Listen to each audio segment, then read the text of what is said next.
또 좋은 직장을 다니니까 이제 좋은 남자를 만나서 결혼만 하면 돼요. 결혼하는 것이 자기 일생일대의 목적이에요. 근데 거울 앞에만 서면은 고민이 있어요. 너무너무 못생겼어. 내가 이 얼굴 가지고는 도저히 결혼할 수가 없으니까 어떻게 하면 좋을까? 그래서 30일 동안 작전 기도를 했다고 합니다. 작전 기도를 했더니 하나님께서 사랑하는 내 딸아 왜 이렇게 고민을 하느냐. 요새 의술도 좋고 더군다나 우리나라는 성형의술이 아주 발달된 나라이니까 걱정하지 말고 병원 가서 수술을 하기 바란다. 그래서 하나님의 응답에 힘을 입어서 병원에 가서 수술을 했습니다. 수술이 다 끝나고 붕대를 풀고 거울 앞에 섰더니 완전히 다른 여자가 서 있는 거예요. 하나님 감사합니다. 저도 이제 좋은 사람 만나서 시집을 갈 수 있을 것 같아요. 그래서 기쁜 마음으로 병원 문 앞을 나와서 횡단보도를 건너는데 마침 옆에서 오는 트럭에 의해서 교통사고가 나가지고 죽고 말았습니다. 하나님을 믿었으니까 죽으니까 어디 가겠어요? 어디 가요? 천국 가잖아요. 천국을 갔어요. 하나님, 저는 하나님이 응답해 주셔서 정말 기대를 가지고 수술을 했는데 아니 수술해서 살아보지도 못하고 어떻게 병원 나오는 저를 갖다가 이렇게 다시 불러드릴 수가 있겠습니까? 그랬더니 하나님께서 이러셨대요. 사랑하는 내 딸아, 나도 네가 그렇게 변했는지 몰랐다. 잘못 데리고 왔다 이런 뜻이죠. 묻자고 이제 맞는 이야기지만 이 이야기처럼 말이에요. 우리의 인생에 있어서 삶이 그런 것 같습니다. 우리 기대와는 전혀 다른 결과가 나타날 때가 너무나도 많이 있죠. 번창하던 사업이 잘 됐었는데 어느 한순간 그 사업이 갑자기 곤두박질치고 사업 실패로 다다를 때가 있습니다. 좋은 직장에 갔다고 생각해서 열심히 그 회사를 위해서 헌신했음에도 불구하고 어느 날 갑자기 회사가 부도가 납니다. 이제는 내가 새해도 됐고 그랬으니까 몸 관리를 잘 하자, 음식 조절도 잘 하고 열심히 운동을 합니다. 시간을 쪼개서 음식 조절도 하고 웰빙식으로만 먹고 그리고 병원에 가서 건강진단을 받았는데 암이래요. 또 여러분들은 잘 느끼지 못하겠지만 우리 사랑하는 아들, 딸들이 열심히 공부를 합니다. 학교에서도 모범생인지 알고 있어요. 어느 날 선생님이 부모님 학교로 좀 와주세요. 이렇게 연락을 받습니다. 우리 아들, 딸들이 공부를 잘하니까 대학을 어떤 대학으로 가게 될지 진학 상담을 하기 위해서 부르는구나 하고 갔습니다. 갔더니 세상에 우리 아들, 딸이 문제야, 불량 청소년이라고 얘기를 합니다. 이렇게 우리가 살다 보면은 우리 기대와는 전혀 다른 결과가 다가올 때가 많이 있습니다. 예수님 믿고 신앙생활 잘하고 하나님 말씀에 순종하고 또 몸된 교회 봉사하고 헌신하고 전도도 열심히 했는데 믿음 생활 잘하면 하나님이 축복해 주신다고 했는데 우리 삶은 그러지 못할 때가 너무나도 많이 있습니다. 우리가 잘 알고 있는 믿음의 조상 아브라함도 마찬가지예요. 창세기 12장 1절에 보게 되면은 하나님께서 그러죠. 너는 본토 너의 집을 고향을 떠나서 내가 지시하는 땅으로 가라. 아브라함은 하나님 말씀에 순종해서 길을 떠납니다. 근데 성경에 한 줄 써 있는 이야기겠지만은 만약에 여러분들이 그런 응답을 받았다고 치자고요. 여러분 쉽게 떠날 수 있을 것 같습니까? 결단하는 거 참 쉽지 않죠. 그리고 유목 생활을 했기 때문에 다 일가 친척이 같이 살고 있습니다. 그런데 어느 날 갑자기 내 아들이, 내 삼촌이, 내 형제가 듣도 보도 못한 가나안이라는 곳을 향해서 떠난다고 해요. 말리지 않겠습니까? 말렸겠죠. 야, 너 거기 가면 잘 살 것 같아? 왜 도대체 거길 왜 가는지 모르겠다. 그렇지만 아브라함은 갔습니다. 왜 갔어요? 내가 너로 큰 민족을 이뤄주겠고 또 내게 복을 주고 내 이름을 창대케 해서 너는 복의 근원이 될지어다. 그 말씀에 의지해서 아브라함은 떠나게 됩니다. 하나님께서 세 가지 약속을 분명히 해주셨잖아요. 큰 민족을 이루어주시겠다, 내 이름을 창대케 해주시겠다, 너는 복의 근원이 되겠다. 1000km나 떨어진 먼 곳으로 가게 됩니다. 자, 가나안 땅을 갔어요. 그러면 젖과 꿀이 흐르는 정말 가나안 땅에서 잘 살아야 되지 않습니까? 근데 12장 10절 이하에 보게 되면은 뭐라고 그러냐? 아브라함이 도착한 그 땅에 대한 상황이 잘 묘사되어 있습니다. 그 땅에 기근이 들었으므로, 그 땅에 기근이 들었대요. 가뭄이 있어서 기근, 먹고 살기가 힘들어. 그리고 그 가나안에 있는 사람들이 아브라함이 양떼를 이루고 자기 친척, 자기 가족들을 이끌고 오니까 누가 반겨줍니까? 이렇게 카페트 깔아놓고 어서 옵쇼 하고 받아줍니까? 그것도 모자라서 갔더니 기근이 들었어요. 먹고 살 게 없어. 그래서 어떻게 됐어요? 아브라함은 그 기근을 피해서 애굽으로 내려갔다. 이렇게 이야기하고 있습니다. 우리 기대대로라고 하면은 가나안 가면은 먹을 것이 많고 풍족해야 되고 많은 사람들이 반겨줘야 되고 하나님이 아브라함에게 했던 약속대로 그렇게 지켜줘야 돼요. 그래야지만 이것이 간증이 되고 이게 스토리가 됩니다. 그렇지 않아요?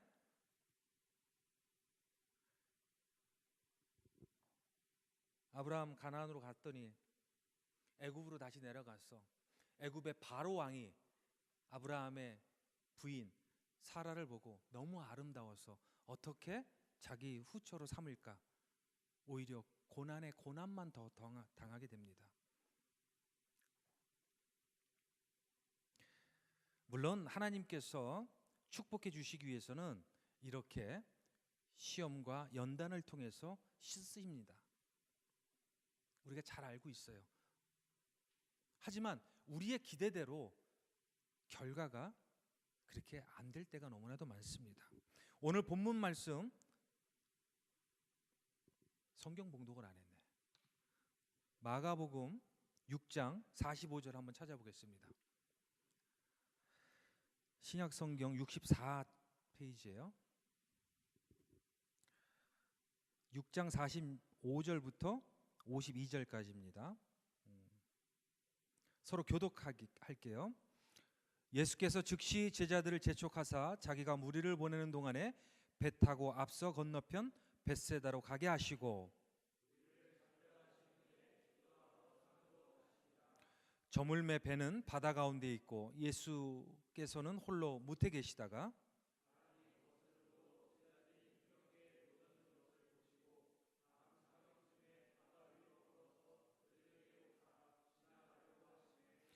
제자들이 그가 바다 위로 걸어 오심을 보고 유령인가 하여 소리 지르니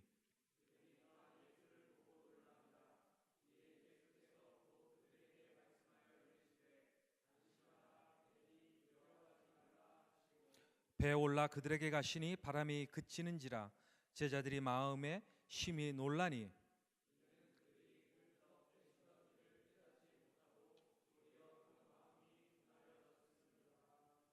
아멘. 자, 오늘 본문 말씀 보시면 알겠지만은 예수님께서 오병이어의 기적을 바로 체험하시자마자 제자들 재촉해서 바다 건너편, 그 갈릴리 바다죠, 벳세다로 건너가라고 이야기를 합니다. 여러분 오병이어의 기적 잘 아시죠? 네. 예수님께서 제자들을 재촉해서 배를 타고 바다로 건너가라. 제자들은 신이 났습니다. 아, 우리가 모시는 예수님, 소위 우리가 모시는 보스께서 정말 이렇게 큰 기적을, 이적을 행하셨으니까 자기네들도 우쭐했을 겁니다. 또 예수님께서 그들을 재촉해서 바다 건너편으로 건너가라고 했으니까 그 바다 건너편에서 이루어지는 또 다른 사역에 대해서 기대했을 것입니다.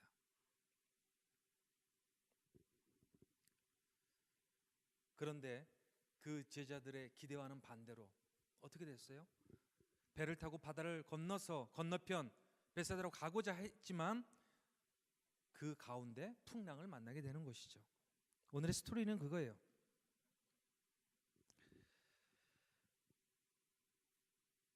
제자들은 예수님의 기적을 행하고 예수님께서 또 다른 기적을 행하실 것을 기대를 하고 들뜬 마음에 배를 탔을 것입니다. 하지만 그 배를 타고 건너가는 동안에 예기치 못한 풍랑을 만나서 고난을 당하게 되죠.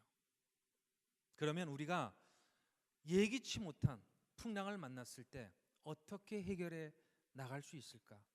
여러분과 세 가지에 나눠서 한번 생각해 보도록 하겠습니다. 첫 번째로는 주님께서는 우리의 형편을 잘 아신다는 것입니다. 우리가 예기치 않은 풍랑을 만날 때 주님께서는 우리의 모든 형편을 익히 잘 알고 계시다는 것이죠. 본문 말씀에 나와 있지만은 예수님은 제자들을 재촉해서 배를 태워서 건너편 바다로 가라고 했고 예수님은 어디 가셨느냐? 기도하러 산에 올라가셨다고 이야기하고 있습니다. 홀로 기도하러 산에 올라가셨습니다. 자, 그러면 아니 어떻게 예수님께서 우리의 형편을 다 알고 계셨을까? 우리의 형편을 잘 알고 계셨다고 하면은 기도하러 혼자 산에 올라가실 게 아니라 우리와 함께 가셨으면은 우리가 이런 어려움을 당하지 않을 수 있지 않겠습니까? 라고 반문할 수 있겠죠. 하지만 주님께서는 우리가 새롭게 깨달아 알기를 원하셨던 것이죠. 자, 주님께서 어떻게 우리 형편을 잘 알고 계시는가? 본문 47절에 보게 되면 그 답을 찾을 수 있어요. 저물매 배는 바다 가운데 있고 예수께서는 홀로 무태 계시다가 바람이 거스름으로 제자들이 힘겹게 노젓는 것을 보시고 산에 올라가서 기도하고 계시는데 어떻게 제자들이 힘겹게 노를 젓고 있는 걸 보실 수가 있었겠습니까? 주님은 이렇게 우리의 형편을 잘 알고 있다는 것입니다. 그래서 뭐 하셨을까요? 주님은 제자들을 위해서 기도하셨습니다. 중보 기도의 중요성 여러분 아세요? 누군가 나를 위해서 기도해 주는 사람이 있다. 누군가 나를 위해서 기도해 줄 때 그것이 큰 위로가 되고 평안이 되는 줄 믿으시기 바랍니다. 바로 주님께서 지금 이 시간에도 여러분들을 위해서 기도해 주신 줄 믿으시기 바랍니다. 누군가 널 위해서 기도하고 있습니다. 예수님께서야말로 우리를 위해서 중보하고 계시지만 예수님이야말로 그 중보자 중에 원조 중보자예요. 이미 2000년 전에 우리 죄를 대속하기 위해서 십자가에 못 박혀 피 흘려 돌아가셨어요. 누구를 위해서? 우리를 위해서. 우리의 생명을 구원해 주시기 위해서. 우리의 삶을 다시 새롭게 변화시키고 우리를 구원해 주시기 위해서 예수님께서는 우리의 중보자가 되셨다는 걸 여러분 믿으시기 바랍니다. 우리 삶에 있어서 어떤 예기치 않은 풍랑, 인생의 어려움을 당할 때 그때 예수님께서는 우리와 함께 계시고 우리의 형편을 알고 계시다는 걸 믿으시기 바랍니다. 두 번째는 그럼 예수님이 우리가 어려움을 겪고 있을 때 언제 오시느냐? 가장 중요한 것은 주님께서는 가장 합당한 때에 오시는 줄 믿습니다.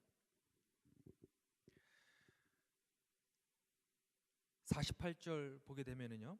바람이 거슬림으로 제자들이 힘겹게 노젓는 것을 보시고 밤 사경쯤에 예수님이 바다 위로 걸어오셨다 이렇게 말씀하고 있습니다. 그 당시 이스라엘에서는 밤을 4등분으로 나눴어요. 저녁 6시부터 밤 9시까지를 일경, 추경이라고 합니다. 밤 9시부터 12시까지를 2경, 12시부터 새벽 3시까지를 3경, 새벽 3시부터 해뜰 6시까지를 4경. 예수님께서 몇 시경에 오셨다고 그랬어요? 밤 4경. 밤 4경. 그러니까 새벽 3시에서 6시. 그러니까 해가 동틀녘쯤에 오셨어요. 그럼 제자들이 그러면 풍랑을 만날 때는 언제 했을까요? 풍랑을 만났을 때는 언제 했을 것 같아요? 1경, 1경. 예. 그럼 우리가 생각해 볼 때, 아니 예수님, 우리가 힘들고 어려웠을 때 그때 빨리 와서 우리를 도와주시고 우리를 구원해 주시지, 왜 우리 그렇게 고생 시키다가 왜 맨 마지막 동틀녘쯤에 4경에 오셨습니까?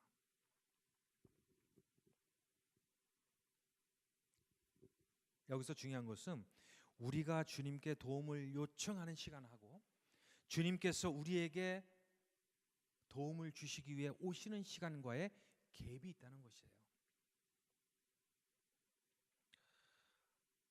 그걸 기다려야 되는데, 특히 우리 한국 사람들은 얼마나 정말 성격이 급합니까? 우리는 하나님한테 기도하고 구하면은 그것이 즉시 해결되어지고 응답되어지길 바랍니다. 여러분, 우리나라 사람들이 얼마나 성질이 급할까요? 뭐 요새는 이제 커피 전문점이 많이 생겼지만은 예전에는 자동 판매기, 자판기, 뭐 커피만 뽑아 먹는 게 아니라 이제 탄산 캔도 뽑아 먹고 여러 가지가 있겠죠. 우리 한국 사람들은 어때요? 자판기 돈 집어넣자마자 버튼 누르고 밑에서 컵에서 물이 내려지고 뭐 커피가 내려지고 이렇게 벨이 삑 울려야지 봉을 빼는데 그때부터 손 넣고 있잖아요. 한국 사람 얼마나 성격이 급합니까? 여러분 사탕 먹을 때 어떻게 드세요? 빨아 드세요? 사탕 깨물어 드시잖아. 예. 사탕은 깨물어 먹는 게 아닐 텐데, 그렇죠?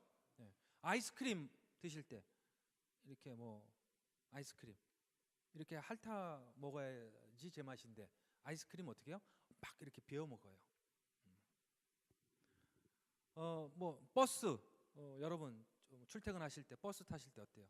내가 원하는 버스가 저 앞에서 오면은요, 그 버스가 오기도 전에 벌써 교통카드 들고 밑에 내려갑니다. 막 그런다고 내가 버스 빨리 타는 것도 아닌데. 제일 중요한 게 뭔지, 외국 가보면 우리나라 사람인지 금방 알아요. 비행기가 착륙해서 게이트로 들어가기도 전에 우리나라 사람 먼저 일어나서 막 짐 뺍니다. 우리나라 사람 참 성격 급하죠. 이 성격 급한 만큼 하나님께 응답받는 것도 누구보다 급해요. 내가 필요하고 내가 응답받기 위해서 기도할 때 하나님의 응답이 없고 하나님의 답이 없으면은 하나님이 내 기도는 안 들어주시구나. 그리고 포기합니다. 그리고 기도를 안 하게 돼요. 그러면서 하나님과 나와의 관계가 멀어지게 되는 것이죠. 왜 그런지 아세요? 주님께서 일하시는 방법과 우리의 방법이 틀리기 때문에 그런 거예요.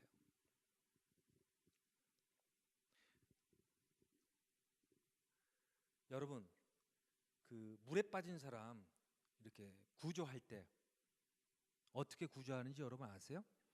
그 사람이 물에 딱 빠졌어. 그럼 그때 바로 뛰어들어가서 구조하나요? 그때는 박태환이가 와도 같이 죽어요. 그 사람 물에 딱 빠졌을 때 보통 물에서 들어갔다 나왔다 3번 정도 했을 때, 물을 좀 많이 먹고 정신이 혼미해졌을 때, 그때 온몸에 힘이 빠졌을 때 그때 끄집어냅니다. 그 때가 있는 거잖아요.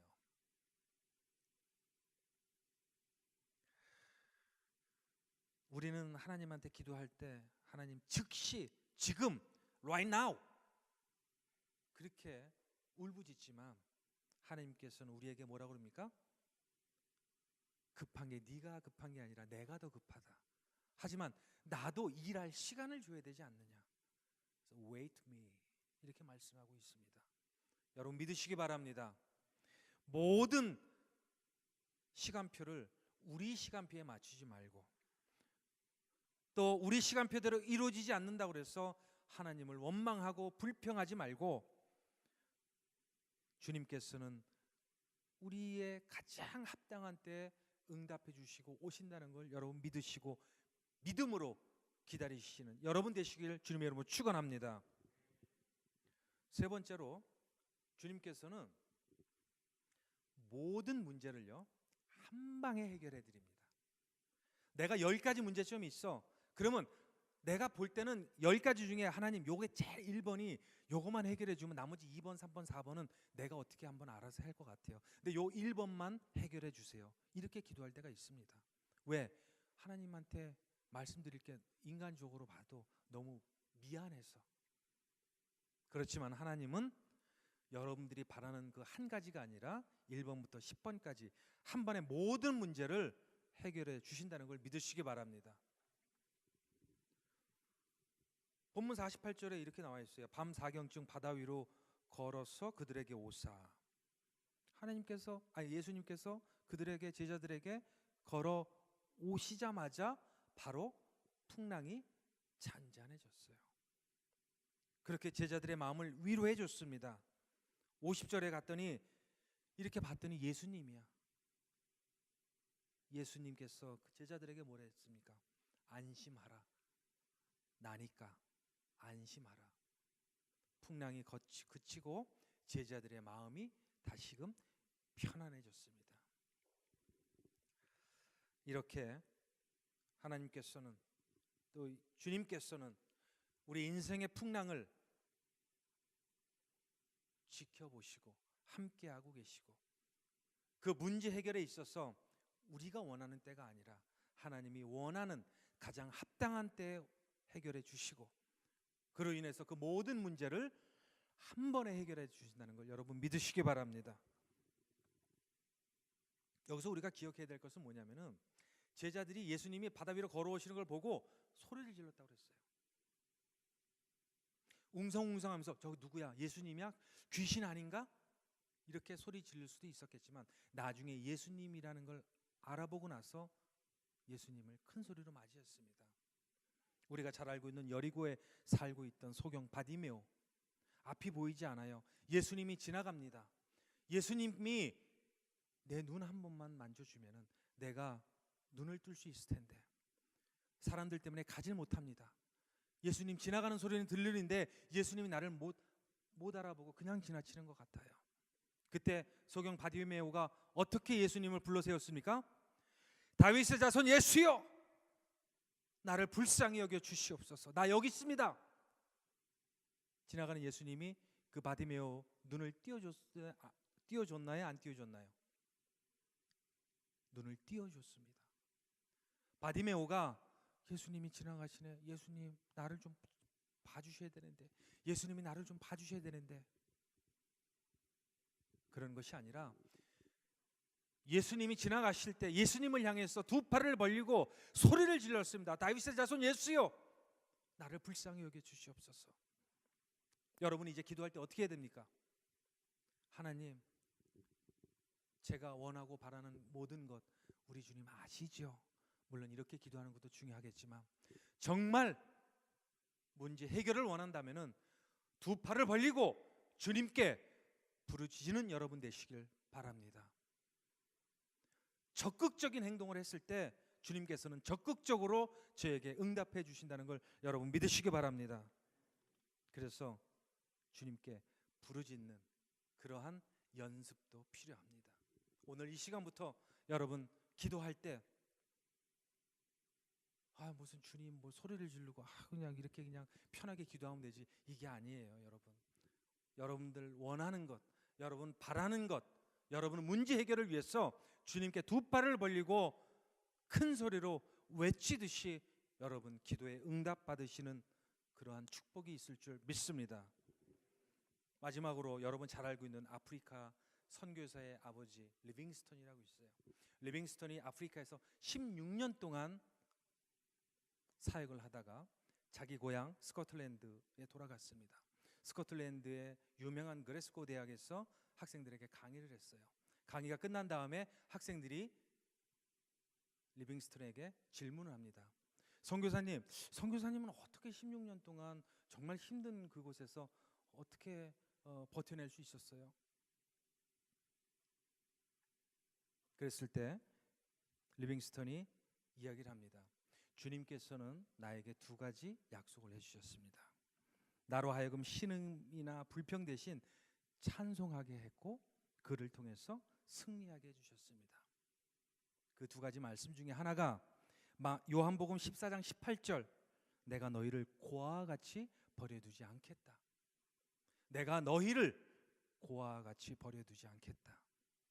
마태복음 28장 20절에 내가 세상 끝날까지 항상 너희와 함께 하겠다. 내가 세상 끝날까지 항상 너희와 함께 하겠다. 난 이 말씀, 이 두 가지 말씀을 붙잡고 나는 이겨낼 수 있었습니다. 여러분, 지금 우리들의 삶이 정말 망망대해 가운데 제자들처럼 정말 힘겹게 노를 저어도 문제 해결이 되지 않고 어려운 가운데 있다 하더라도 여러분, 주님께서 여러분들의 모든 형편을 익히 알고 계시고 또 여러분들의 문제 해결을 위해서 주님의 가장 적당한 때 응답해 주시고 또 그 응답으로 말미암아 여러분들의 모든 문제가 한 번에 해결된다는 걸 믿으시는 그런 여러분들이 되시길 주님의 이름으로 축원합니다.